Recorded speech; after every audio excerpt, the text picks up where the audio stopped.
Day అంతా మీరు ఉపవాసం ఉండాలి, ఓన్లీ లిక్విడ్స్లో ఉండండి. ఇంకా మేము ఉండలేము అన్నవాళ్ళు మనకి స్వీట్ పొటాటో అంటాం, అది చాలా చాలా మంచిది. మ్యాక్సిమం ఫైబర్ ఉంటుంది, దాంట్లో కార్బ్స్ ఉంటాయి, మీకు కావాల్సిన ఎనర్జీస్ ఉంటాయి.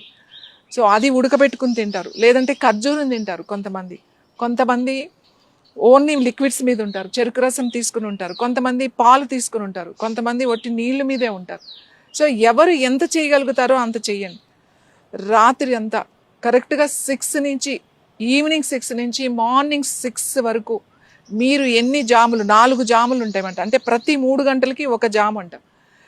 మీరు కూర్చోగడానికి ట్రై చేయండి, జస్ట్ కూర్చోండి అంతే. కళ్ళు మూసుకొని మీ వెన్నెముక నిటారుగా పెట్టి కూర్చోండి.